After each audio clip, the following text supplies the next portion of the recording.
نحمد و نصلی علی رسول الکریم اما بعد فاعوذ باللہ من الشیطان الرجیم بسم اللہ الرحمن الرحیم۔ ہم ریاض الصالحین کتاب پڑھ رہے ہیں اور ابھی جو باب چل رہا ہے ہمارا پچھلے 3 سبق سے،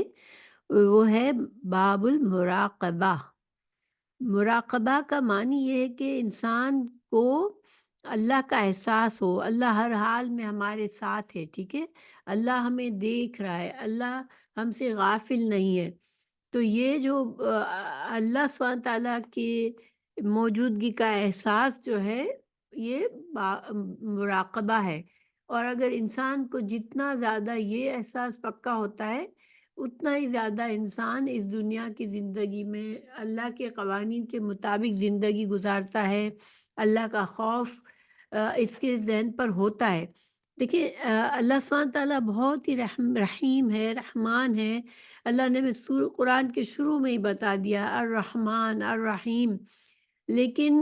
یہ اس کا مطلب نہیں ہے کہ انسان اللہ کی جو صفت غضب ہے اس کو بھول جائے، اللہ کی صفت عدل کو بھول جائے۔ جلیل القدر ہے اللہ سبحانہ تعالیٰ، عظیم ہے، غالب ہے۔ اللہ تعالیٰ بندوں پر پورا کنٹرول ہے اللہ کا، ٹھیک ہے، کوئی بندہ اللہ کی پکڑ سے باہر نہیں ہے۔ کوئی لمحہ زندگی کا ایسا نہیں ہوتا کہ اللہ تعالیٰ نے کہیں اور اللہ تعالیٰ کی توجہ ہے اور اسے پتہ ہی نہیں کہ ہم کیا کر رہے ہیں، ٹھیک ہے۔ اللہ اپنے مخلوق کے ایک ایک ذرے سے پوری طرح سے علم کے لحاظ سے اللہ حاضر ہے۔ تو یہ جو باب ہے بہت ہی اہم ہے، ہم نے پیچھے 2 سبق پڑھے ہیں۔ تو دیکھیے، انسان کو جتنا زیادہ یہ احساس ہوگا، اتنا زیادہ اس کی دنیا اور آخرت میں خیر اور بھلائی ہوگی،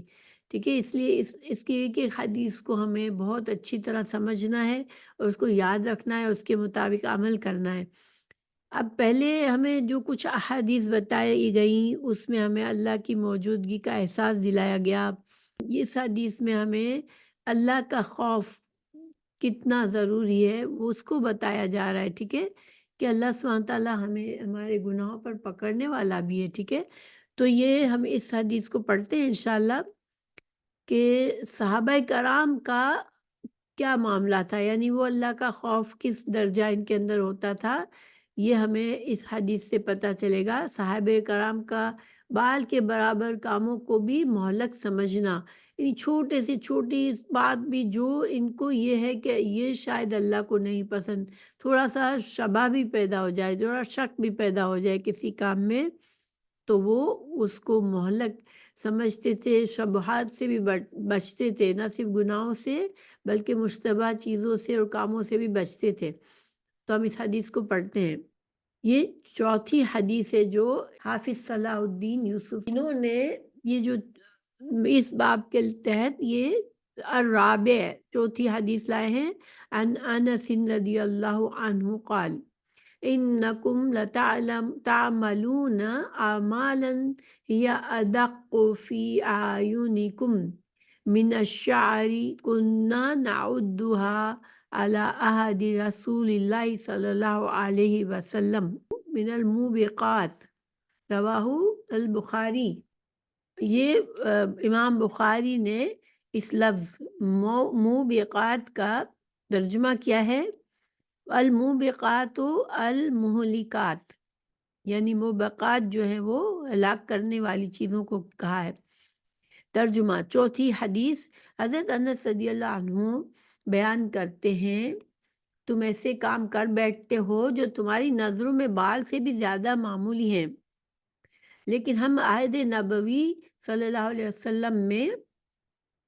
ان کاموں کو مہلکات میں سے سمجھتے تھے۔ موبقات کے معنی ہے ہلاک کرنے والی چیزیں، ٹھیک ہے۔ تو یہ حضرت انس رضی اللہ عنہ کون تھے؟ یہ چھوٹی عمر کے صحابی تھے۔ ان کی والدہ نے جب یہ 10 سال کی عمر تھی ان کی، تو رسول اللہ صلی اللہ علیہ وسلم جب مدینہ میں ہجرت کر کے آئے تو ان کی والدہ نے حضرت انس رضی اللہ عنہ کو رسول اللہ صلی اللہ علیہ وسلم کی خدمت میں پیش کر کے فرمایا تھا کہ یہ میرا بیٹا لکھنا پڑھنا جانتا ہے اور یہ آپ کی خدمت کرے گا۔ تو اس کے دن سے رسول اللہ صلی اللہ علیہ وسلم کی زندگی کا جو بھی وقت تھا وہ حضرت انس رضی اللہ عنہ نے آپ صلی اللہ علیہ وسلم کی خدمت میں گزارا، آپ کی خدمت گزار تھے، رسول اللہ صلی اللہ علیہ وسلم کے ساتھ رہتے تھے۔ وہ کن سے بات کر رہے ہیں اس حدیث میں؟ وہ اپنے شاگردوں سے یعنی کہ تابعین سے بات کر رہے ہیں، اور جیسے کہ حدیث کے مفہوم سے معلوم ہوتا ہے کہ اپنی زندگی میں جب تھوڑے بڑے ہو گئے، بڑی عمر میں جب وہ خود تعلیم دے رہے تھے تابعین کو، اپنے دور کے جو رسول اللہ صلی اللہ علیہ وسلم کے صحابہ کے بعد کا جو دور تھا اس میں جو لوگ تھے ان کو تعلیم دیتے ہوئے وقت یہ فرما رہے تھے کہ رسول اللہ صلی اللہ علیہ وسلم کے زمانے میں ہم جو تھے وہ اس طرح ہوتے تھے کہ ہم گناہوں سے اتنا ڈرتے تھے، اللہ کی نافرمانی کے کاموں سے اتنا ڈرتے تھے کہ بال کی طرح باریک بھی بات ہوتی جو ہمیں لگتا کہ یہ گناہ میں ہو سکتی ہے، یہ اللہ کی ناپسندیدہ بات ہے،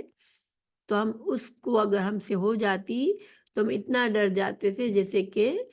ہم اب ہلاک ہو گئے، ہمارا معاملہ ختم ہو گیا، ہم تباہ اور برباد ہو گئے، ٹھیک ہے۔ تو اب اس حدیث میں ہمیں کیا فائدے ملتے ہیں؟ دیکھیں، لغت کے لحاظ سے یہ جو لفظ ہے ادقو کا مطلب ہے کہ باریک ہونا، چھوٹا ہونا، ٹھیک ہے۔ العین یعنی کہ یہاں کہا نا فی اعینکم یعنی کہ تمہاری آنکھوں میں، تو عین جو ہے آنکھ کے ڈھیلا یا پلک وغیرہ سمیت سب پر اطلاق ہوتا ہے، ٹھیک ہے۔ اور انسان کی نظر میں، انسان کی نظر کا مطلب سوچ بھی ہو سکتا ہے کہ انسان چھوٹا سمجھتا ہے کسی بات کو اپنی سوچ سے، ٹھیک ہے، یہ مطلب بھی لیا جا سکتا ہے۔ اور اس حدیث میں یہی مطلب ہے کہ کسی چیز کو معمولی سمجھنا، ٹھیک ہے، گناہ کو معمولی سمجھنا۔ اچھا، اشعار بانی بال جمع اشعار ہے، یہ بال کتنا باریک ہوتا ہے نا، تو بال سے بھی باریک گناہ، بال کی طرح باریک گناہ یعنی کہ بہت ہی ہلکا معمولی سی چیز جس کو بہت ہی زیادہ یعنی ایک بال اگر گر بھی جاتا ہے تو انسان کو نظر بھی مشکل سے آتا ہے، یعنی کہ اب یہ کہہ رہے کہ تم گناہ کے کام کرتے ہو اور ان کو تم بالکل ایسا سمجھتے ہو بہت ہلکا ہے، باریک ہے، بالکل بال کی طرح چھوٹا سا گناہ ہے، ٹھیک ہے۔ تو یہ جو ہے حضرت انس بتا رہے ہیں کہ ہم یعنی ہم اس کو شمار کرتے تھے، عدہ کا مطلب شمار کرنا، تو ہم ان چھوٹی چھوٹی باتوں کو جن کو تم چھوٹا سمجھتے ہو، چھوٹے گناہ سمجھتے ہو، ہم ان کو بہت ہی الموبقات بقن یعنی ہلاک ہو جانا، ہلاک ہونا، ٹھیک ہے۔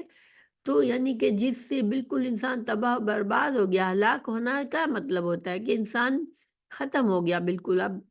تو اس طرح کا وہ احساس ہوتا تھا صحابہ کرام کو کہ اب میں گیا، اب میری آخرت خراب کر لی میں نے۔ تو اس سے خلاصہ کیا بنتا ہے اس حدیث سے کہ عدم خوف الہی سے گناہوں کی جرات پیدا ہو جاتی ہے۔ دیکھیں، یہ تو دور بالکل صحابہ کرام کے فوراً بعد کا تھا نا، اور اس کو یہ ان دو ادوار میں سے تھا جن کو رسول اللہ صلی اللہ علیہ وسلم نے ان کی تعریف کی تھی کہ مجھ سب سے بہترین جو دور ہے وہ یہ دور ہے جس میں صحابہ کرام رسول اللہ صلی اللہ علیہ وسلم کے ساتھ تھے اور وہ اپنا تزکیہ کرتے تھے۔ تو لوگوں کے اخلاق، لوگوں کے اعمال، لوگوں کے ایمان کے لحاظ سے سب سے بہترین دور وہ تھا۔ ان کا ایمان اور ان کا جو اللہ کا خوف تھا بہت ہی ہائی لیول کا تھا۔ اس کے بعد رسول اللہ صلی اللہ علیہ وسلم نے فرمایا کہ اس کے بعد کچھ وہ دور جس وہ صحابہ کے بعد آئے گا، اور اس کے بعد ایک اور دور جو وہ تابعین کے بعد کا تابعین کا دور وہ کہلاتا ہے جو صحابہ کرام کے بعد آئے، جن کو صحابہ کرام کے اولاد میں سے تھے جو یا صحابہ کرام کے شاگردوں میں سے تھے، وہ تابعین کا دور تھا جو رسول اللہ صلی اللہ علیہ وسلم کے دور میں موجود نہیں تھے جو لوگ، مگر انہوں نے صحابہ کرام کا دور پایا، ان سے تعلیم سیکھی، ان سے دین سیکھا۔ تو یہ تین ادوار کی تو تعریف رسول اللہ صلی اللہ علیہ وسلم نے فرمائی، تو اس کے باوجود حضرت انس اپنے ان تابعین کو فرما رہے ہیں، اپنے شاگردوں کو فرما رہے ہیں کہ تم میں اللہ کا وہ خوف کا وہ لیول نہیں رہا جو ہمارے اندر ہوتا تھا۔ ٹھیک ہے، اب صحابہ کرام رسول اللہ صلی اللہ علیہ وسلم کی انہوں نے صحبت پائی، آپ صلی اللہ علیہ وسلم کے سے دین سیکھا، آپ صلی اللہ علیہ وسلم نے ان کا تزکیہ فرمایا، تو ظاہری بات ہے کہ وہ ہائیسٹ لیول ان کے اندر تقویٰ کا تھا۔ اور پھر جو جو لوگ جن لوگوں نے صحابہ کرام سے سیکھا وہ بھی بڑے بڑے علماء ان میں نکلے، اور ان کے اندر بھی تقویٰ کا ہائی لیول تھا۔ ہم تو وہاں پہنچ بھی نہیں سکتے، اتنا زیادہ ان میں تقویٰ اور ایمان کی شدت تھی۔ لیکن جب ان لوگوں کی تنقید کر رہے ہیں حضرت انس رضی اللہ عنہ، اس کا مطلب ہے کہ آہستہ آہستہ آپ صلی اللہ علیہ وسلم کے جانے کے بعد ہی لوگوں کا وہ جو معیار تھا، اللہ کا خوف، احساس، جو اللہ کی موجودگی کا احساس، اللہ کے سامنے کھڑا ہو کے جواب دینے کا جو احساس ہوتا تھا، قیامت کے دن حشر کے میدان کا اور آخرت کے انجام کی جو فکر ہوتی تھی، وہ پھر بھی کم ہو گئی تھی اس دور سے جو صحابہ کا دور تھا۔ تو اب جتنا زیادہ انسان کا کے دل سے اللہ کا خوف کم ہوتا ہے، اتنا ہی زیادہ وہ م، خوف کرنے میں، یعنی کہ گناہ کرنے میں بے باک ہو جاتا ہے، ٹھیک ہے۔ اب اس کے دل سے ڈر اتنا کم ہو جاتا ہے۔ اب ہمارے دور کو ہم دیکھیں، اللہ تعالیٰ ہم سب مسلمانوں کی اصلاح فرمائے، لیکن ہم دیکھتے ہیں کہ لوگ بڑے سے بڑے گناہ کر کے بھی شرم تک نہیں آتی، ان کو غیرت بھی نہیں آتی۔ ہم نے دیکھا، اب ہم جیسے حالات دیکھ رہے ہیں اپنے ملکوں میں، مسلمان ملکوں میں ہم دیکھتے ہیں، مسلمانوں کے معاشرے میں ہم دیکھتے ہیں کہ اتنے گناہ، بڑے بڑے گناہ بھی ان کو معمولی لگتے ہیں، اور اللہ کا خوف بھی نہیں آتا، ٹھیک ہے۔ تو یہ اور اگر کسی سے کہہ دیا گیا کہ بھائی یہ صحیح بات نہیں ہے، تو کہنے والے ہی کی شامت آ جاتی ہے۔ تو یہ ہم لوگوں کو کتنا زیادہ اللہ کا احساس ضروری ہے کہ ہمارا دلوں میں احساس تازہ ہو اللہ کا۔ اور دیکھیں، اس کے لیے انسان، کوئی بھی انسان جو ہے نا، وہ اتنا زیادہ تقویٰ کے ہائی لیول پر نہیں رہ سکتا اگر وہ خیال نہ کرے، اپنے لیے اچھی صحبت کا اختیار نہ کرے، اپنے قرآن اور حدیث سے کے تعلیم سے اور اس کے علم سیکھنے سکھانے سے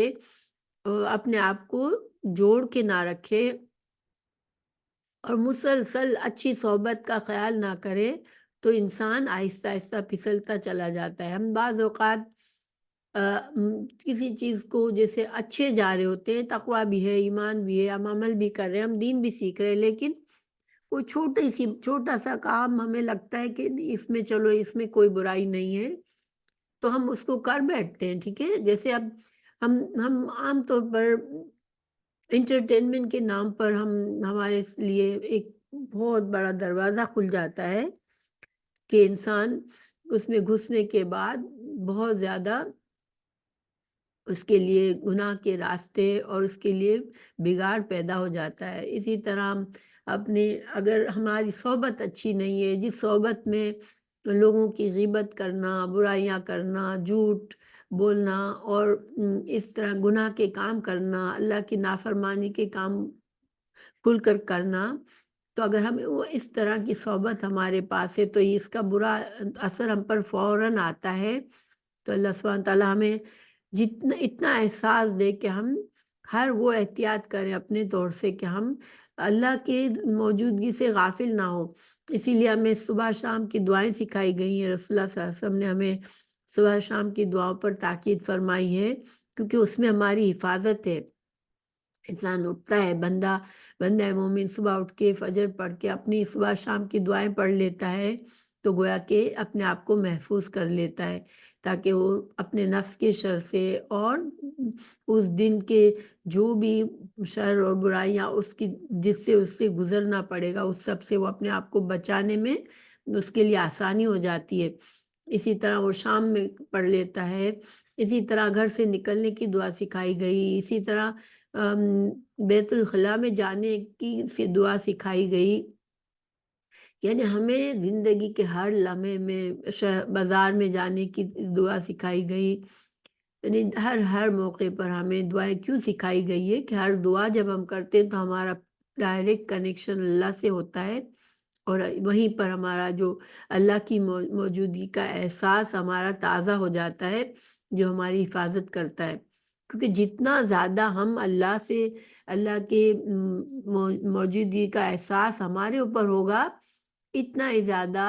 ہم اللہ سے حفاظت مانگتے رہیں گے، اور فرشتے بھی ہماری حفاظت کریں گے آس پاس۔ اللہ سبحانہ تعالیٰ اپنی ذات سے بھی ہر لمحہ مومن کی حفاظت کرتا ہے، لیکن اگر انسان اللہ سے غافل ہو جاتا ہے تو پھر وہ اللہ کی رحمت سے اپنے آپ کو الگ کرتا ہے۔ جیسے ہی وہ ایسا کرتا ہے تو پھر شیطان اس کے لیے آسان ہو جاتا ہے اس بندے پر حاوی ہونا، اور برائیوں کی طرف وہ اس کو دھکیل دیتا ہے۔ شیطان کے لیے جیسے ذرا سا بھی دروازہ کھلتا ہے تو وہ پھر انسان کو چھوڑتا نہیں ہے، انسان پر قبضہ کرنے کی کوشش کرتا ہے۔ تو یہی وجہ ہے کہ صحابہ کرام جو ہے وہ اس خوف کو، اللہ کے شدید خوف کو ہر دم موجود رکھتے تھے اپنے دل میں، اور وہ معمولی سے معمولی گناہ سے بھی بہت ڈرتے تھے۔ اب ظاہری بات ہے کہ ان کو یہ مدد رسول اللہ صلی اللہ علیہ وسلم کی صحبت سے ملی، تو اب ہم وہ خوش نصیبی ہمارے پاس نہیں ہے، لیکن ہم اچھے لوگوں کی صحبت میں رہیں، جتنا کوشش ہو سکے ہم نیک لوگوں کی صحبت میں رہنے کی کوشش کریں، اور ہمارے جو بھی سوشل اور ملنا جلنا ہے اس میں اللہ سبحانہ تعالیٰ کو نہ بھولیں، کچھ نہ کچھ ذکر و اذکار، کچھ نہ کچھ اللہ کی بات بھی کر لیں، تاکہ ہم جب اکیلے ہوں یا ہم لوگوں میں ہوں، اللہ سبحانہ تعالیٰ کی حفاظت ہمیں حاصل ہو۔ تو حضرت انس رضی اللہ عنہ اپنے ساتھیوں کو، تابعین کو سمجھا رہے ہیں کہ یہ وقت آ گیا ہے کہ تم گناہ کو کم سمجھتے ہو۔ اب ظاہری بات ہے کہ ہمارے لیے اس حدیث میں کیا فائدہ ہے کہ ہم اپنے آپ کو دیکھیں کہ ہم تو اس دور میں ہیں جہاں پر گناہ ہمیں آگے پیچھے دائیں بائیں ہر طرف گھیرے ہوئے ہیں، اور مخلص لوگوں کی صحبت اور اللہ کے پاکیزہ نیک بندوں کی صحبت ہمیں ڈھونڈنی پڑتی ہے۔ ہمیں اس میں خاص طور سے ہمیں کوشش کر کے ہمیں اچھی صحبت کو ڈھونڈ کر اپنے آپ کو اس سے لگانا پڑتا ہے۔ ایک اور حدیث اسی طرح کے مفہوم میں ہے کہ مومن گناہ کو ایسا سمجھتا ہے گویا اس پر پہاڑ گر گیا، اور غیر مومن یہ سمجھتا ہے گویا کہ ناک پر مکھی بیٹھی تھی تو اس کو اڑا دیا، یعنی اس کی پرواہ نہیں کرتا۔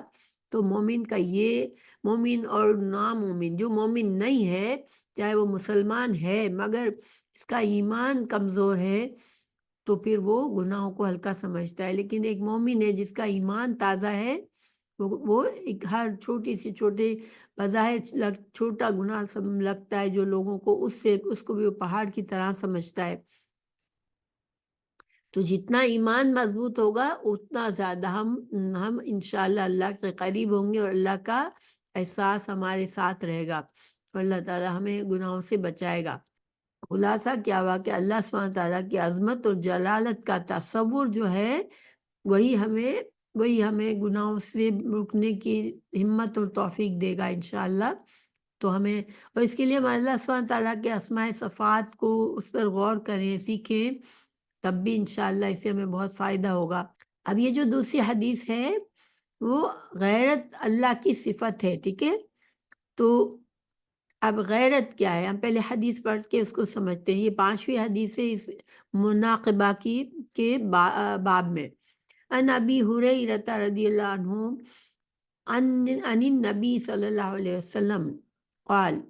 ان اللہ تعالی یغار وغیرت اللہ تعالی ان یأتی المرء ما حرم اللہ علیہ۔ یہ حدیث متفق علیہ ہے، یعنی کہ یہ امام بخاری نے بھی اپنی کتاب میں اس کو درج کیا ہے، صحیح بخاری میں، اور اس کو امام مسلم رحم اللہ نے بھی اپنی صحیح میں درج کیا، اور یہ دونوں حضرات اللہ ان پر رحم فرمائے، ان کی جو کتابیں حدیث کی وہ بہت ہی یعنی کہ اعلیٰ درجے کی حد کہلاتی ہیں، اور اس پر امت کا اجماع ہے کہ یہ صحیح ترین احادیث ہے۔ صحیح ترین حدیث کا مطلب یہ ہوتا ہے کہ اس میں جن راویوں کے ذریعے ہمیں حدیث پہنچتی ہے، کیونکہ حدیث کا علم جو ہے وہ کس طرح سے آیا ہے ہمارے پاس. رسول اللہ صلی اللہ علیہ وسلم نے صحابہ کرام کو کوئی بات سکھائی، انہوں نے آگے اپنے شاگردوں کو وہ بات اس طرح بتائی کہ انہوں نے رسول اللہ صلی اللہ علیہ وسلم کا حوالہ دیا کہ رسول اللہ صلی اللہ علیہ وسلم سے میں نے یہ بات سیکھی ہے اور ان سے میں نے یہ بات سنی ہے یا ان کو یہ بات کرتے ہوئے دیکھا ہے. پھر اس کو ان صحابہ کے جو شاگرد تھے وہ اپنے شاگردوں کو اسی طرح سکھائے کہ رسول اللہ صلی اللہ علیہ وسلم سے فلاں صحابی نے یہ بات سنی اور ان صحابی سے میں نے یہ بات سنی. تو گویا کہ یہ جو راویوں کی جو چین ہے، جس کو سند کہتے ہیں، وہ باقاعدہ سند ہر دور کا جو عالم ہوگا وہ جب آگے علم پھیلائے گا تو وہ بتائے گا کہ میرا استاد سے یہ تھے اور میرے استاد کے استاد یہ تھے، یہاں تک کہ رسول اللہ صلی اللہ علیہ وسلم تک معاملہ پہنچے گا.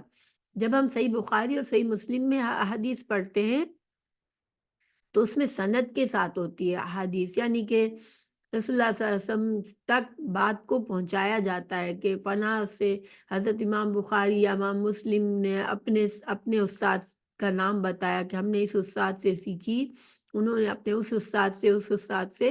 اور پھر تحقیق ہوئی ہے ان استادوں کی کہ ہاں واقعی میں فلاں نے فلاں سے حدیث سیکھی ہے، کیونکہ وہ ان کے باقاعدہ شاگرد تھے. پھر جو راوی ہوتے تھے ان کی تحقیق ہوتی تھی کہ وہ کیسے انسان تھے، کیا ان میں کوئی جھوٹ بولنے کی عادت تو نہیں تھی، کیا ان میں کوئی بھول جانے کی کمزوری تو نہیں تھی. تو اس طرح سے یہ سلسلہ چلتا ہے. پھر جب امام بخاری کی حدیث کی کتاب سے جو علماء سیکھتے ہیں وہ پھر آگے سے آگے اسی طرح امام بخاری تک بات کو پہنچاتے ہیں یا امام مسلم تک بات کو پہنچاتے ہیں. تو اس طرح کر کے رسول اللہ صلی اللہ علیہ وسلم تک سند پہنچ جاتی ہے انسان کی. جیسے اگر میں کہوں میرے استاد یہ تھے تو میرے استاد کے استاد یہ تھے، ان کے استاد یہ تھے، تو اس طرح سے امام بخاری تک اگر ہم پہنچ گئے، امام بخاری کی کتاب تک پہنچ گئے، تو پھر امام بخاری کے بعد جو ان کی کتاب میں جو سند لکھی ہوئی ہوتی ہے جو رسول اللہ صلی اللہ علیہ وسلم تک جاتی ہے. اور یہ ایک ایسا ہے، یہ سائنس ہے، ٹھیک ہے. اس کا یہ انوکھا طریقہ ہے جو اللہ تعالیٰ نے رسول اللہ صلی اللہ علیہ وسلم کی احادیث کو محفوظ رکھنے کے لیے سکھایا یہ لوگوں کو، ٹھیک ہے. اور مسلمان امہ میں یہ عجیب یونیک طریقہ آیا کہ جس میں پھر حدیث کی جب چھان بین ہوتی ہے تو فوراً سے پتہ چل جاتا ہے کہ کہیں بیچ میں کوئی ایسا راوی آ گیا جس کا جھوٹ بولنا ثابت تھا، تو پھر اس حدیث سے فائدہ نہیں اٹھایا جا سکتا، اس حدیث کو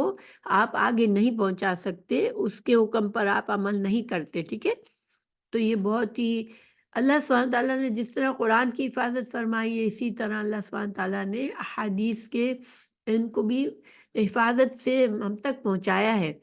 کیونکہ یہی ہمارا علم کا ذخیرہ ہے، قرآن اور حدیث. اس سے دلائل کے بغیر کوئی عالم جو ہے اپنا علم آگے اس کے پاس کوئی سند نہیں ہوتی. جو اگر ان قرآن اور حدیث سے ہٹ کر کوئی عالم بات کرتا ہے تو پھر اس کی بات جو ہے وہ اچھی بات ہے تو ہم اس کو سن تو لیتے ہیں اور اچھی عادت ہے، اس کو ہم اپنا تو سکتے ہیں، مگر ہمیں دلائل چاہیے ہوتے ہیں کہ ہاں اس عالم نے فلاں شیخ سے سنا اور یہ مستند عالم ہے، یہ دلیل کے ساتھ بات کرتا ہے. تو اس طرح سے ہم اپنے آپ کو غلط باتوں سے محفوظ رکھ سکتے ہیں. دین کے نام پر بہت سی غلط باتیں لوگ اپنا لیتے ہیں تو ہم اس سے محفوظ ہو جاتے ہیں. اسی لیے حدیث میں شک بھی نہ کریں کبھی. دیکھیں بہت سے لوگ حدیث کا تعلیم سے بچتے کیوں ہیں کہ وہ شک کرتے ہیں کہ پتہ نہیں ہمیں صحیح حدیث صحیح بات ہے نہیں ہے، تو وہ کہتے ہیں ہم تو صرف قرآن تک رہیں گے. لیکن صرف قرآن تک رہنا مومن اس کا تعلیم قرآن کے جو صرف قرآن جو ہے وہ ایک طرح سے قرآن میں اصول بتائے گئے، احکامات کے بڑے بڑے احکامات کے اصول اور بیس بتائی گئی، لیکن ان کا طریقہ، ان کی تشریح جو ہے وہ رسول اللہ صلی اللہ علیہ وسلم نے فرمائی. ان کاموں کو، ان احکامات کو کر کے ہمیں نمونہ بنایا، ہمارے لیے نمونہ بنایا. تو اگر ہم حدیث کو چھوڑ دیتے ہیں تو پھر ہم قرآن کی تشریح آج کون کر سکتا ہے خود سے؟ قرآن کی وہی تشریح صحیح ہے، وہی تفسیر صحیح ہے جو رسول اللہ صلی اللہ علیہ وسلم سے پھر صحابہ کرام سے پھر ہم تک پہنچی ہے، ٹھیک ہے؟ تو پھر ہمیں حدیث کے علم پر اعتماد رکھنا چاہیے۔ ہاں یہ ہے کہ ہم جس سے علم سیکھیں اس سے بھی ہم اس دیکھیں کہ وہ حوالے دے کے بات کر رہا ہے، دلائل کے ساتھ بات کر رہا ہے یا نہیں، ٹھیک ہے؟ لیکن یہ مطلب نہیں ہے کہ انسان کہے نہیں بھائی مجھے حدیث کے بارے میں مجھے شک ہے، یہ چیز بہت ہی غلط اور گناہ گار بنانے والی چیز ہے، ٹھیک ہے؟ اللہ تعالیٰ نے حفاظت کی ہے احادیث کے علم کی بھی۔ تو ہمیں جو ہے حدیث سے ہمیں عملی طریقہ بات سمجھ آتی ہے کہ ہمیں اپنی زندگی کیسے گزارنی ہے، کیونکہ رسول اللہ صلی اللہ علیہ وسلم کے اسوہ حسنہ جو ہے وہ ہمارے لیے ایک نمونہ ہے، اور ہم وہ کیسے سیکھیں گے اگر ہم حدیث کو اپنی زندگی سے نکال دیں گے، ٹھیک ہے نا؟ اچھا، پھر اگلی اس حدیث کی جو اللہ کی غیرت کے بارے میں اس کے ہم تشریح پڑھتے ہیں کہ غیرت کیا ہوتی ہے۔ دیکھیے غیرت کا لفظ اردو میں بھی استعمال ہوتا ہے دو معنوں میں، ٹھیک ہے؟ پہلا معنی یہ ہوتا ہے کہ انسان کوئی کسی کام میں شک ہے کہ یہ معاشرے میں پسندیدہ کام نہیں ہے، لوگوں کے درمیان یہ کام لوگ زیادہ، ہمارا اسلامی معاشرہ اس کام کو پسند نہیں کرتا، اب ایسا کام انسان جو ہے وہ نہیں لوگوں کے سامنے نہیں کر سکتا، اگر وہ کر رہا ہے تو چھپتے چھپاتے کرے گا کہ کہیں مجھے یہ لوگ دیکھیں گے تو یہ معاشرے میں بدنام ہو جاؤں گا، یہ بھی ایک غیرت ہوتی ہے۔ حالانکہ گناہ تو چھپ کر کرنا بھی برا ہے کیونکہ اللہ تو دیکھ رہا ہے، لیکن یہ خوف بھی اچھا ہے کہ انسان معاشرے میں اسلامی معاشرے سے بھی ڈرے کہ میں ان لوگوں کے سامنے کھلی برائی نہ کروں، کیونکہ کھلی برائی بہت ہی زیادہ خطرناک ہوتی ہے، کھلی برائی سے لوگوں میں وہ برائی عام ہو جاتی ہے اور اس کا گناہ اور زیادہ ہے۔ جو انسان چھپ کر گناہ کرتا ہے اس کے مقابلے میں کھلی گمراہی اور برائی جو ہے وہ زیادہ لوگوں کو اثر انداز کرتی ہے، اس لیے اس کی قباحت اور زیادہ ہے۔ تو یہ غیرت ہونا بھی مومن کے لیے ضروری ہے کہ وہ اللہ سے تو بہرحال مومن ہر حال میں ڈرتا ہے، لیکن اسلام کے معاشرے میں بھی وہ اب ایسے کھلا ایسے کوئی بات یا گناہ کرتے ہوئے ایسے کام کرتے ہوئے ڈرے جس کو اسلامی معاشرے میں پسند نہیں کیا جاتا۔ تو یہ بھی غیرت ہوتی ہے اور یہ غیرت بھی اچھی ہے۔ اب دوسری غیرت یہ ہوتی ہے کہ کوئی بڑا جیسے ایک باپ ہے وہ بچوں کو صاف طور سے منع کرتا ہے کہ یہ کام نہیں کرنا، اور بچہ اس کے سامنے دوبارہ یہ کام کرے، بالکل خوف نہ ہو اس کے دل میں، تو باپ کو غیرت آتی ہے، باپ کو غصہ آتا ہے کہ یہ میرا بیٹا یا میری بیٹی اتنی بے باکی سے میرے سامنے میرے حکم کی نافرمانی کر رہی ہے۔ تو یہ وہ جو بڑے کے اندر غیرت ہوتی ہے، جو اب رسول اللہ سبحانہ تعالیٰ سے بڑھ کر کون بڑا ہے، ٹھیک ہے؟ تو اب ہمیں اگر کوئی کام اللہ کی طرف سے یقین ہے کہ اللہ نے اس کام کو پسند نہیں فرمایا پھر بھی انسان کرے تو یہ کیا ہے؟ اس سے یہ اللہ کی غیرت کو جگاتی ہے۔ اللہ بالکل، اللہ سبحانہ تعالیٰ اس بندے سے ناراض ہوتے ہیں، اللہ کو غیرت آتی ہے کہ اللہ جو خالق کائنات ہے اس کے ساتھ ایسا بے باکی کے ساتھ اس کے ساتھ معاملہ کیا جائے اور بندہ بے باکی سے اللہ کی نافرمانی کرے، ٹھیک ہے؟ تو اب اس حدیث کا معاملہ میں جو معنی فٹ آتا ہے غیرت کا وہ زیادہ، اس میں دوسرا معنی فٹ آتا ہے، ٹھیک ہے؟ کہ جب بندہ اللہ سے اس حد تک غفلت کرتا ہے کہ بے باکی سے وہ گناہ کرتا ہے تو وہ اللہ کی غیرت کو جگاتا ہے اور اس کو اپنے لیے اللہ کے غضب کو لاحق کرتا ہے۔ تو ان مخلوق کی بے باکی کیا ہے کہ اور بے غیرتی کیا ہے کہ وہ جس کام سے مثلا منع کیا اللہ تعالیٰ نے، اللہ کے رسول صلی اللہ علیہ وسلم نے، اس کو کرے بھی، اور جب اس کو سمجھایا جائے کہ یہ کام صحیح نہیں ہے تو بھی اس کو اثر نہ آئے، یہ بے غیرتی کی انتہا ہے، ٹھیک ہے؟ اور یہ اللہ کی غیرت کو جگاتی ہے، اللہ کے غضب کو جگاتی ہے۔ دیکھیے اللہ سبحانہ تعالیٰ بہت ہی شفیق اور رحیم ہے، ٹھیک ہے؟ اللہ تعالیٰ ہر گنہگار کو فوراً سے نہیں پکڑتا، اللہ تعالیٰ نے مہلت رکھی ہے لوگوں کے لیے۔ ہماری زندگی بھی ایک مہلت ہے کہ اس مہلت میں ہم کیا کماتے ہیں۔ اللہ تعالیٰ اگر ہمیں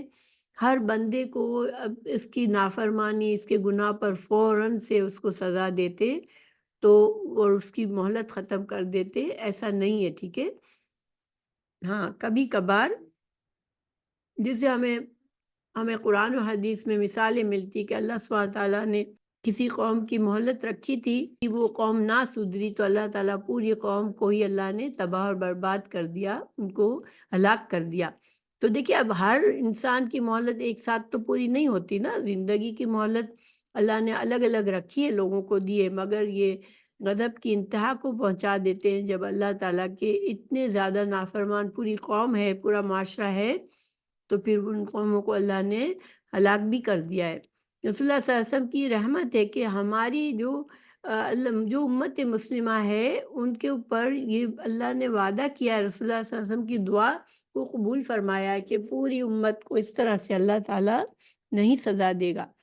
لیکن اب دیکھیں کہ آج کتنا خوفناک ماحول ہے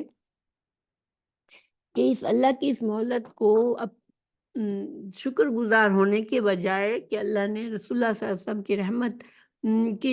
کی دعا کی وجہ سے اللہ نے اپنی رحمت سے ہمیں اس امت مسلمہ کے لیے یہ جس طرح ماضی میں قوم ہلاک ہوئی اس طرح سے اللہ نے ہلاک نہیں کیا، لیکن اس کا یہ مطلب نہیں ہے کہ ہم اور بے باک ہو جائیں اور گناہ میں آگے بڑھ جائیں، ٹھیک ہے۔ انسان کو یہ احساس ہونا ضروری ہے کہ موت کا وقت تو بہرحال سب کا لکھا ہوا ہے اور یہ کسی کو نہیں پتا کہ کتنی مہلت کس کے پاس ہے، لیکن اللہ تعالیٰ کی یہ شفقت اور مہربانی ہے بندوں پر کہ مخلوق اگر توبہ کر لیتی ہے گناہ کے بعد اپنی اس مہلت کو پورا ہونے سے پہلے، تو اللہ سبحانہ تعالیٰ اس کو گناہوں سے پاک کر کے اس پر رحم فرما دیتے ہیں اور اس کو آخرت کے برے انجام سے بچا دیتے ہیں۔ دیکھیے اب ایک بات ہے اہم، مسلمان علماء نے کچھ گناہوں میں جیسے گروہ بندی کی ہے، صغیرہ گناہ، کبیرہ گناہ، آپ نے سنا ہوگا یہ صغیرہ گناہ ہے، یہ کبیرہ گناہ ہے۔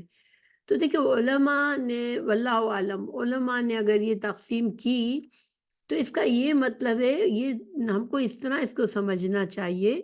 کہ جو صغیرہ گناہ سمجھے جاتے ہیں جب انسان سے، کیونکہ کوئی بھی انسان جو ہے وہ گناہوں سے بالکل پاک نہیں ہوتا، انسان کمزور ہے، اس سے گناہ ہوتے رہتے ہیں جانے میں انجانے میں، مگر بہت سے گناہ جو ہے وہ صغیرہ گناہ کی کیٹیگری میں آتے ہیں۔ تو اس کا صرف یہ مطلب ہے کہ جب ایک مومن مسلمان نمازیں پڑھتا ہے، نیکی کا کوئی کام کرتا ہے، تو وہ گناہ جو ہے وہ جس کو صغیرہ گناہ سمجھا گیا وہ خود بخود اللہ سبحانہ تعالیٰ اس کی نیکی کی برکت سے، اس نے نیک عمل جو بھی کیا اس کی برکت سے اس کے گناہوں کو معاف فرما دیتے ہیں۔ جیسے مثال کے طور پر ہم ایک نماز پڑھتے ہیں تو پھر دوسری نماز پڑھتے تو دو نمازوں کے درمیان ہم سے کچھ صغیرہ گناہ اگر واقع ہو گئے تو چاہے ہم نے بیٹھ کے خاص طور سے اللہ سے اس گناہ کو یاد کر کر کے اللہ سے معافی نہیں بھی مانگی ہوگی، لیکن اللہ سبحانہ تعالیٰ ہمارے ان گناہوں کو خود ہی ہماری نیکی کی وجہ سے ان کو ہمارے اعمال نامے سے مٹا دیں گے، ان کو اللہ تعالیٰ ہمارے لیے نیکیوں کو لکھ دے گا، ٹھیک ہے۔ اور کبیرہ گناہ وہ ہے کہ اگر وہ ہو جاتا ہے انسان سے وہ، تو پھر اور علماء نے اس کی تعریف فرمائی ہے، جیسے کچھ مثال دے رہی ہوں میں، سارے کبیرہ گناہ کے لیے تو میرے پاس اس وقت وجوہات سامنے نہیں ہے، لیکن جیسے مثال کے طور پر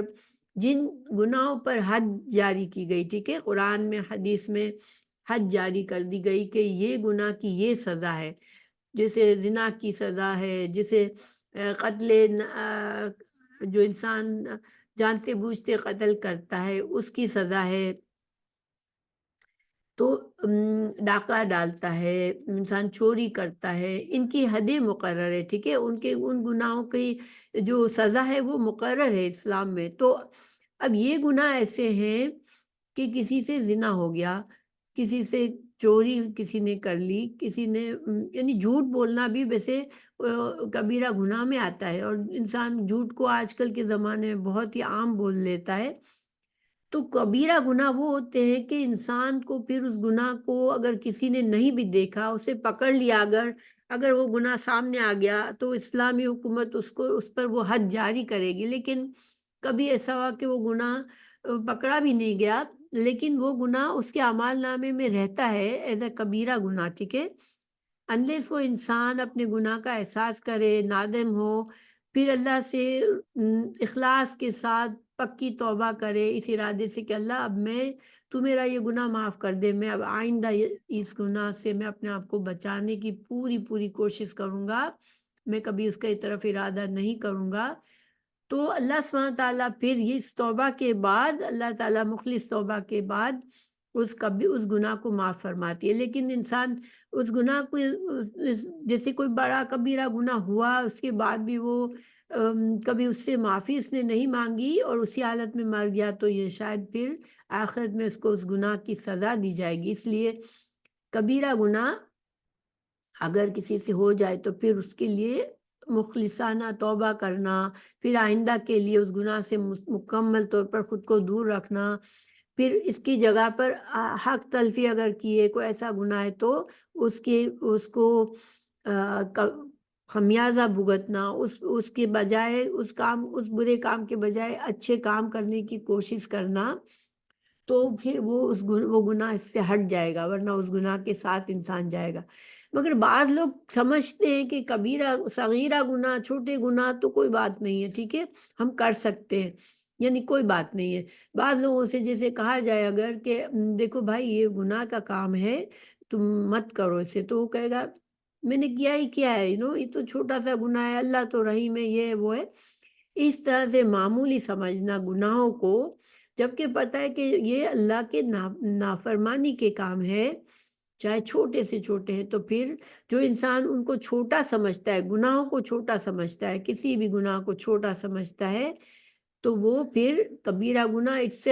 کبیرہ گناہ میں تبدیل ہو جاتا ہے، کیونکہ اس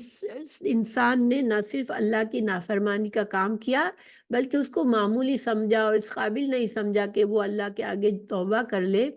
اللہ کے آگے جھک جائے اور اپنے گناہ کا اعتراف کرے۔ یعنی صغیرہ گناہ سمجھ کر، اگر ہم نے کسی کتاب میں پڑھ لیا کہ یہ صغیرہ گناہ ہے، پھر ان گناہوں کے بارے میں لاپرواہی کرنا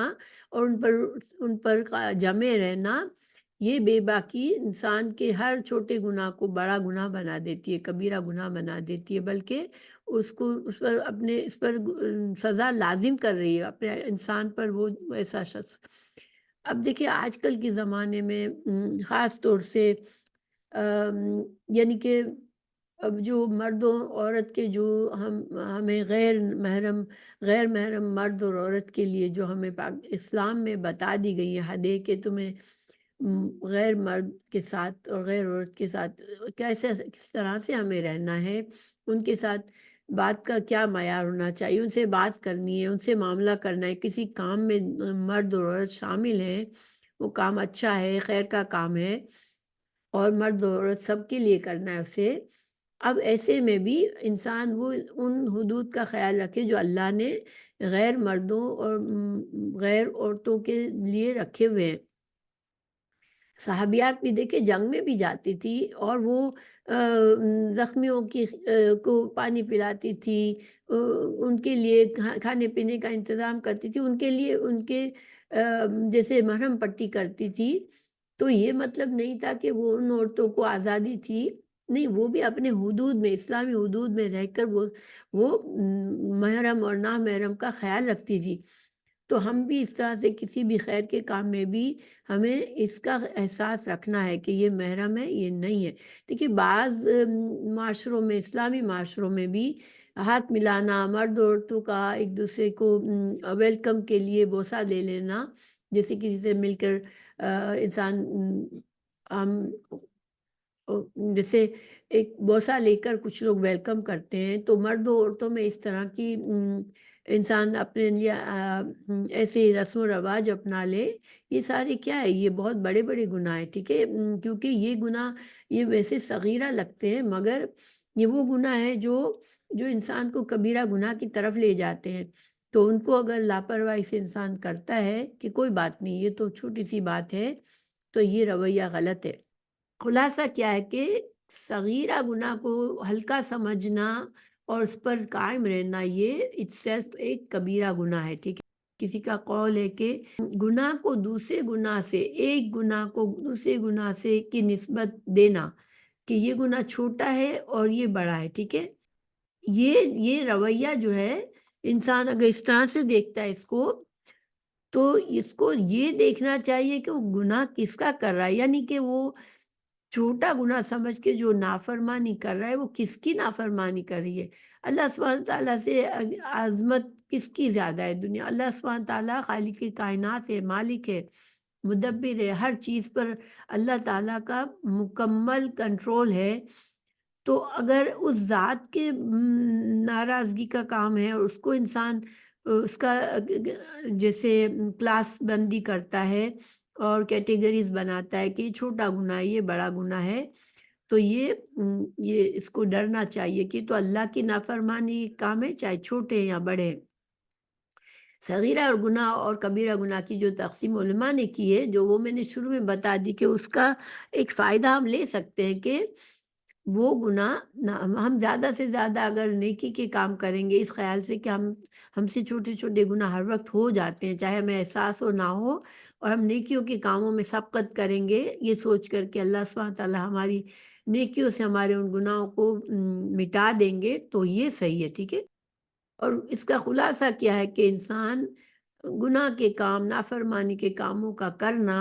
چاہے چھوٹے سمجھ کے چاہے بڑے سمجھ کے، یہ اللہ کے غضب کو، اس کی ناراضگی کو جگاتا ہے، اس کو ہم پر لاحق کرتا ہے۔ اللہ ہمیں محفوظ رکھے، اللہ تعالیٰ ہمیں ہر وقت، ایک بندہ مومن عاجز ہوتا ہے، وہ کبھی نہیں سوچتا کہ میں تو کوئی گناہ نہیں کرتا، میں تو نیک انسان ہوں، میں نمازیں پڑھتا ہوں۔ نہیں، انسان ہمیشہ کمزور ہے، ہمیں بہت سے گناہوں کا احساس بھی نہیں ہوتا، اس لیے کبھی بھی اپنے آپ کو نیک نہ سمجھو، پاک باز نہ سمجھو، ٹھیک ہے۔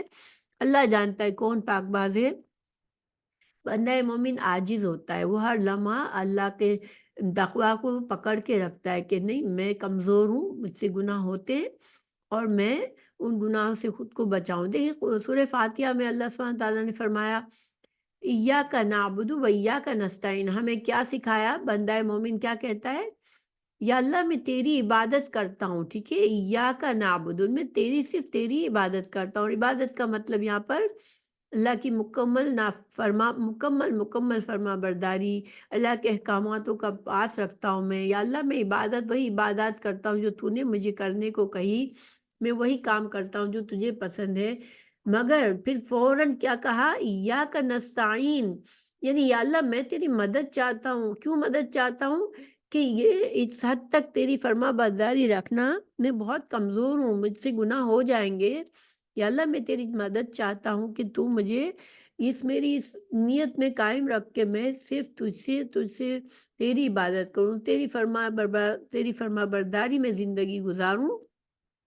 یہ بہت بڑا عہد ہے، ہم نے جو اللہ سے سورہ فاتحہ میں ہم نے اللہ سے سکھایا، اللہ تعالیٰ نے ہمیں سکھایا کہ بندہ کہتا ہے ایاک نعبد، تو یہ بہت بڑا عہد ہے، اور اس عہد کے لیے فوراً اللہ نے ہمیں دعا سکھائی، ایاک نستعین، یا اللہ میں تیری مدد چاہتا ہوں کہ میں تیری ہی عبادت کرتا رہوں۔ ایک اور حدیث ہے، رسول اللہ صلی اللہ علیہ وسلم نے فرمایا اللہ عز و جل سے کچھ فرائض مقرر کیے ہیں، لہذا تم انہیں ہرگز ضائع نہ کرو، کچھ حدیں قائم کی ہے، تم ہرگز ان سے نہ گزرو، اور حد میں نے بتایا کہ وہ گناہ ہے جن پر سزا اللہ نے مقرر کی ہے، قرآن اور حدیث میں ان کی سزائیں لکھ دی گئی ہیں،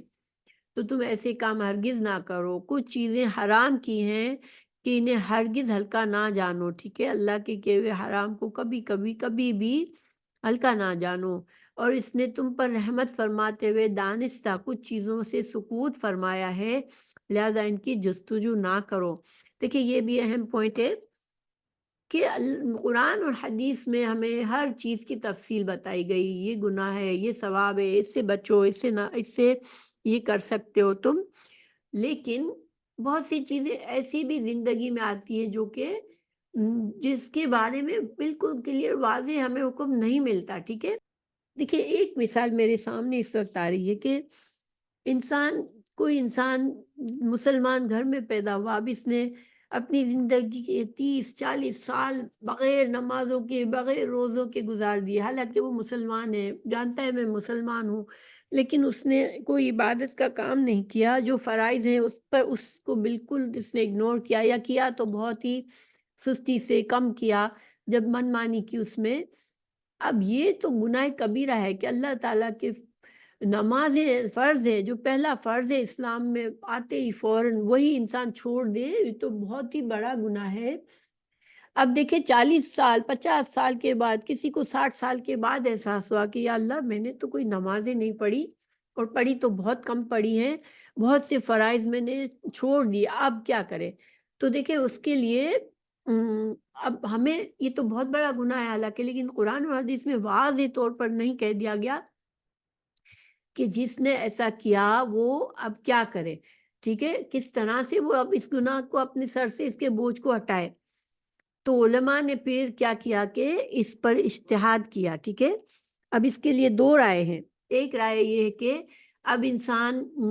قضائے عمری ادا کرے۔ قضائے عمری کیا ہوتی ہے کہ انسان اب جتنی نمازیں چھوڑی ہے اس کو وہ اب ان کو پورا کرے، وہ اپنے ہر نماز کے ساتھ کچھ چھوڑی ہوئی نمازیں پڑھ لے۔ کچھ نے کہا کہ ہر فرض نماز پڑھو، اس کے ساتھ ایک اور تم پچھلی چھوڑی ہوئی نماز پڑھ لو۔ تو یہ ایک رائے ہے، ٹھیک ہے۔ دوسری رائے کیا ہے کہ جو یہ چیز تو جائز ہی نہیں تھی، اسے ایک طرح سے انسان اللہ کے اتنے بڑی فرض کو چھوڑ دیا، تو اب یہ جو ہے وہ انسان غفلت میں اس نے زندگی گزاری ہے، تو اب اس غفلت کا خمیازہ وہ کیسے بھگتے، کیسے؟ جب اسے احساس ہوا، 60 سال کی عمر میں احساس ہوا، 40 سال کی عمر میں، اب کیا کرے وہ؟ پہلی بات، آئندہ کی نمازوں کے لیے اپنے آپ کو بالکل بہت ہی وعدہ کر لے کہ ان کی حفاظت کرے گا، ان کو وقت پر ادا کرے گا، ان کی شرائط جو بھی ہے نماز کے لیے، وضو، پاکیزگی، جو شرائط ہے وقت کے ساتھ پڑھنا، اس کو کرے گا، اور پھر اس کو خوبصورت سے خوبصورت بنانے کی کوشش کرے گا، نماز میں اپنا دھیان رکھنے کی کوشش کرے گا، نماز کے ساتھ جو سنت موقدہ ہے ان کا اہتمام کرے گا۔ اب یہ تو نمبر 1 چیز ہے، ٹھیک ہے۔ دوسری چیز کیا ہے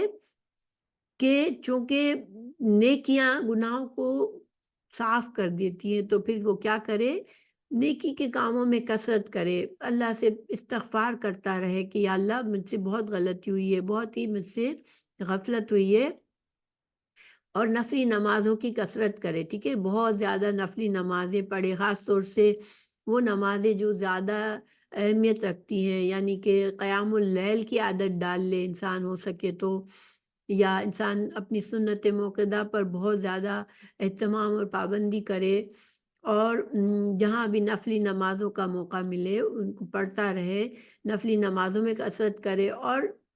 اپنے آپ کو اپنے گناہوں کی معافی مانگتا رہے، یہ احساس سے فارغ نہ ہو جائے کہ بس اب میں جو ہوں، میں نے جو کچھ کیا اب تو میں نیک بن گیا ہوں تو وہ میرا سب صاف ہو گیا۔ نہیں، گناہ ہوئے تو اللہ معاف تو کر دے گا، اب انسان کو توفیق آ گئی، اب انسان سیدھے راستے پر چل نکلا تو اللہ رحیم ہے، اللہ معاف کرنے والا ہے، لیکن انسان اپنی طرف سے لاپرواہی نہ کرے کہ چلو اب تو میں نیک ہو گیا ہوں تو اب میرے سارے گناہ معاف ہو گئے۔ نہیں، کثرت سے استغفار کرے، توبہ کرے، اور نیکیوں میں کثرت کرے، اور اپنی نمازوں کی حفاظت کرے، تو انشاءاللہ پھر اللہ سے امید رکھے کہ اللہ سبحانہ تعالیٰ نے اس کی جو ماضی کی کوتاہی ہوئی وہ انشاءاللہ اللہ سبحانہ تعالیٰ معاف فرما دیں گے۔ تو یہ دوسرا رویہ ہے، ٹھیک ہے۔ دوسرا ایک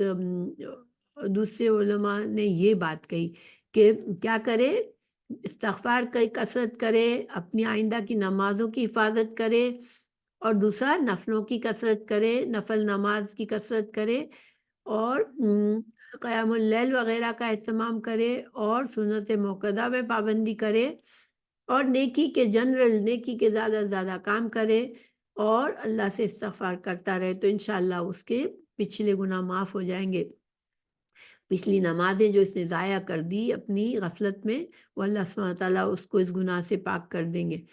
تو دیکھیں اب دونوں طرح کے رائے موجود ہے، تو اب انسان جو ہے جس میں وہ اس کے لیے آسانی ہے، جس پر وہ قائم رہ سکتا ہے اس کو کرے، کیونکہ دیکھیں انسان کے لیے نیکی کرنا آسان ہے، نیکی پر دوام کرنا مشکل ہے۔ تو اب اگر انسان سمجھتا ہے کہ میں قضائے عمری کا میں نے ارادہ کر لیا، اب میں ہمیشہ کروں گا، تو پھر اس میں ہمیشگی کرے، ٹھیک ہے۔ لیکن اگر وہ سمجھتا ہے کہ میں اپنی ان نمازوں کو جو ابھی میری ابھی کی نمازیں ہیں، جو آئندہ کی نمازیں اس میں حسن پیدا کروں، اس میں زیادہ میں اپنا تقوی کا خیال رکھوں اور باقی نیکی کے کام کروں، تو انشاءاللہ میرے اندر اسی کی طاقت ہے، میں وہ بات جو ہے کہ بہت ساری جو نمازیں قضا ہو گئی اب ان کو ادا کروں، میرے پاس اتنا زیادہ میں شاید اس پر مستقل مزاجی سے نہ کر سکوں، تو پھر انسان اس راستے کو اپنانے کے بجائے انسان اس راستے پر چلے، ٹھیک ہے، کہ بس نیکیوں کی کثرت کرے اور نمازوں کی حفاظت کرے۔ تو انشاءاللہ یہ میں اس مثال دے رہی تھی، ٹھیک ہے۔ مثال کیا ہے کہ سکوت اختیار کیا اللہ تعالیٰ نے، اللہ کے رسول صلی اللہ علیہ وسلم نے جب سکوت اختیار کیا، اس حکم میں ہمیں بتایا نہیں کہ اب تم نے اتنی سالوں کی نمازیں اب ضائع کی، اب کیا کرو، یہ ہمیں واضح حکم نہیں دیا، تو گویا یہ اللہ کی رحمت ہے ہم پر، ٹھیک ہے۔ اب اس رحمت میں تم بہت زیادہ جستجو نہ کرو، ٹھیک ہے۔ بعض لوگ بار بار سوال کرتے ہیں، ایک ہی سوال 1000 بار کریں گے کہ قضائے عمری کا کیا کریں، لیکن وہ صحیح اہتمام سے ان قضائے عمری کو ادا بھی نہیں کریں گے۔ تو اس سے بہتر ہے کہ انسان اتنا جستجو نہ کرے، اللہ کی رحمت پر بھروسہ کر کے وہ انسان وہ راستہ اپنائے جو اچھا بھی ہے اور وہ کر سکتا ہے آسانی کے ساتھ، ٹھیک ہے انشاءاللہ۔ تو یہ ایک مثال تھی، لیکن بہت سی مثالیں ایسی ہوتی ہیں جس میں انسان بہت زیادہ بس فتوے پوچھتا رہے مختلف علماء سے، اور نہ اس پر کچھ کرے، اور بس سوچتا رہے کہ کوئی ایسا فتویٰ شاید مل جائے گا جو مجھے زیادہ اچھا لگے گا، تو یہ صحیح طریقہ نہیں ہے۔ جستجو بعض لوگ دین کے بارے میں بہت سے سوال کرنا پسند کرتے ہیں، کسی بھی محفل میں جائیں گے ان کے پاس سوالوں کی لسٹ ہوتی ہے۔ تو سوال کرنا دیکھیں اچھا کب ہوتا ہے، جب انسان کی نیت دین کو سمجھنے کی ہوتی ہے اور سمجھ کر عمل کرنے کی ہوتی ہے، لیکن ان سوال برائے سوال جو ہوتا ہے وہ اسلام میں ناپسندیدہ ہے۔ تو یہی یہاں اس بات اس حدیث کا یہی مفہوم ہے کہ جہاں اللہ سبحانہ تعالیٰ نے اپنی رحمت پر سے اللہ کے پیارے رسول صلی اللہ علیہ وسلم نے دانستہ طور پر کچھ چیزوں کی وضاحت نہیں فرمائی، اب تم اس کی قرید میں نہ پڑو، بلکہ اللہ کی اس وسعت، یہ ایک وسعت دی ہے اللہ تعالیٰ نے تمہارے لیے وسعت رکھی ہے، تو تم اس کو فائدہ اٹھاتے ہوئے جو بھی تم کام اچھی طرح سے کر سکتے ہو آسانی سے اس کو اپنا لو، ٹھیک ہے۔ اچھا، رسول اللہ صلی اللہ علیہ وسلم کا فرمان ہے کہ اللہ عز و جل غیور ہے، مومن بھی غیرت مند ہے، جبکہ اللہ عز و جل کی غیرت اس بات پر ہے کہ بندہ مومن اس کے حرام کردہ عمل میں پڑے۔ یہ صحیح مسلم کی حدیث ہے، اور یہ مفہوم یہی ہے جو اوپر کی حدیث ہم نے پڑھی اسی کا مفہوم ہے کہ اللہ تعالیٰ کی غیرت کو انسان نہ جگائے اللہ کی نافرمانی کے کام سے، اور مومن یہ کام نہیں کرتا۔ پھر رسول اللہ صلی اللہ علیہ وسلم کا فرمان ہے اللہ عز و جل سے زیادہ غیرت والا کوئی نہیں، اسی لیے اس نے پوشیدہ اور ظاہر بدکاریوں کو حرام کر دیا، اور اس سے بڑھ کر اپنی تعریف کو پسند کرنے والا بھی کوئی نہیں۔ دیکھیں میں نے غیرت کے 2 معنی بتائے تھے نا، تو یہاں پر دوسرا معنی، پہلا معنی فٹ ہوتا ہے کہ انسان کھلم کھلا برائی کے کام کرے، تو یہ جو ہے یہ بے غیرتی ہے، ٹھیک ہے۔ اور اللہ تعالیٰ نے اس سے، اللہ غیرت مند ہے، اللہ تعالیٰ کی صفت غیرت ہے، اللہ بندے کی نافرمانیوں کو بھی نہیں پسند کرتا، اور اللہ تعالیٰ خاص طور سے جب بندہ بالکل بے غیرتی سے کھلم کھلا گناہ کرتا ہے، جن حرام کاموں کو کرتا ہے، تو یہ اس سے بڑھ کر پھر وہ یہ اللہ کی غضب کو جگانے والی بات ہے، انسان اس سے بہت خود کو بچائے اور اس سے معافی مانگے اللہ کی۔ دیکھیے یہاں پر مجھے یہاں 2 احادیث میں نے بیان کی، ٹھیک ہے، جو کہ امام نووی نے اپنی کتاب میں اس باب مناقبہ کو میں ثابت کی ہیں۔ اب میں ایک حدیث آپ لوگوں کو سنانا چاہتی ہوں کہ جو امام نووی نے نہیں شامل کیا اپنی اس باب میں، لیکن صحیح مسلم کی حدیث ہے، اور اس سے اس حدیث کو سمجھ کر انشاءاللہ ہمیں یہ بات سمجھ آئے گی کہ ہم جو اللہ سبحانہ تعالیٰ کے مناقبہ ہے، اللہ کا احساس ہے، اللہ سبحانہ تعالیٰ کی موجودگی کا احساس، اللہ کا خوف، اللہ کا تقوی جب ہو تو ہم معاشرے میں کیسے رہیں، ٹھیک ہے؟ اسلامی معاشرے میں انسان کون سے کام ہے جو پسندیدہ ہے؟ پھر ظاہری بات ہے جب انسان اللہ کے ناپسندیدہ کاموں سے، گناہوں سے بچتا ہے، معاشرے میں بے حیائی کے کام کرنے سے بچتا ہے، تو معاشرے میں، اسلامی معاشرے میں پھر کون سے کام پسند ہے اللہ کے، تو ہمیں اس کے لیے یہ حدیث ہمیں بتاتی ہے۔ ان ابی ہریرہ رضی اللہ عنہ عن النبی صلی اللہ علیہ وسلم قال من نفس عن مومن کربتا من کرب الدنیا نفس اللہ عنہ کربتا من کرب یوم القیامہ ومن یسر علی معسر یسر اللہ علیہ فی الدنیا والآخرہ ومن ستر مسلما سترہ اللہ فی الدنیا والآخرہ۔ اللہ یہاں تک کا میں ترجمہ کرتی ہوں۔ حضرت ابو ہریرہ رضی اللہ عنہ سے روایت ہے کہ نبی کریم صلی اللہ علیہ وسلم نے فرمایا، جو شخص کسی مومن کی دنیا میں تکلیف رفع کرے گا، اللہ تعالیٰ قیامت کے روز اس کی تکلیفوں میں سے تکلیف رفع کرے گا۔ تو دیکھیں پہلا پوائنٹ اس حدیث میں کیا سیکھا ہم نے، کہ جب انسان کو اللہ کا احساس ہے تو وہ اللہ کے بندوں کے ساتھ، خاص طور سے مومنوں کے ساتھ کیا رویہ کرے، کہ کسی مومن کو تکلیف میں دیکھے تو اس کی تکلیف کو دور کرنے میں اگر وہ کچھ حصہ ڈال سکتا ہے تو ڈالے، اس امید پر کہ اللہ سبحانہ تعالیٰ مجھ سے بھی اس دن کی تکلیف کو دور کرے گا، جس دن کوئی کسی کے کام نہیں آئے گا، قیامت کے دن کی، جب انسان کے سارے گناہ سامنے کھل کے اعمال نامہ سامنے دے دیا جائے گا، اس دن اللہ میری مدد فرمائے گا، میری تکلیف کو دور کرے گا، ٹھیک ہے؟ تو یہ احساس، یہ بھی اللہ کا احساس ہے جس سے انسان مخلوق کے ساتھ اچھا معاملہ کرتا ہے، اور اپنے مومن بھائیوں کی اور بڑے بڑے پیمانے پر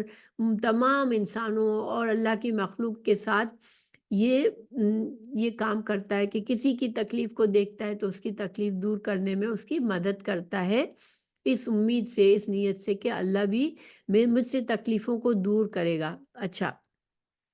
دوسرا پوائنٹ، جو شخص کسی تنگ دست پر آسانی کرے گا، اللہ تعالیٰ اس کے لیے دنیا اور آخرت میں آسانی فرمائے گا۔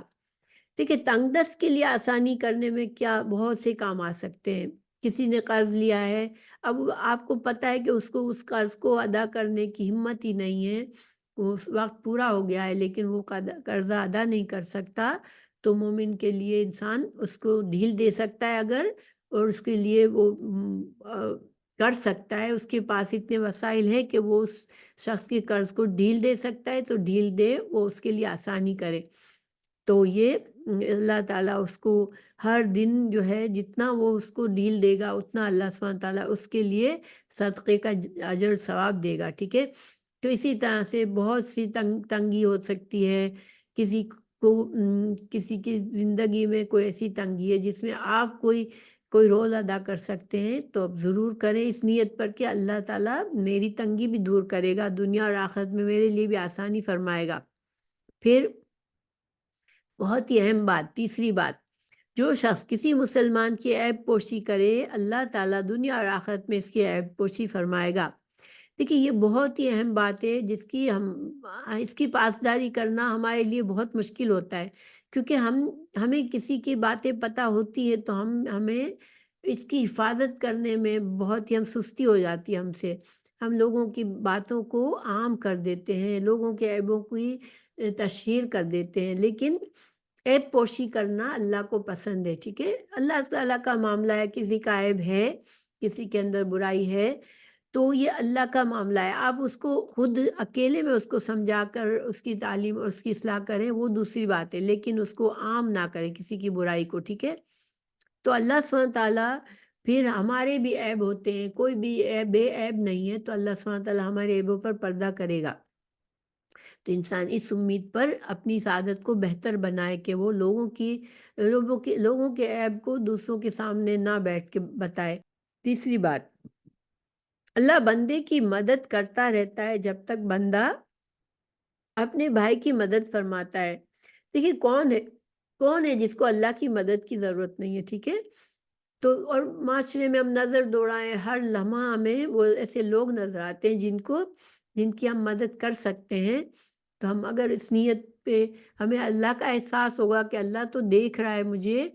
تو انسان خوشی سے مدد کرے گا دوسروں کی، اور اپنے لیے اللہ کی مدد حاصل کرے گا۔ تو یہ جو ہے یہ باتیں سب کیا ہے، یہ انسان کو اللہ کا جب احساس ہوتا ہے تو انسان اپنے اندر یہ باتیں اپنائے۔ اب انسان کو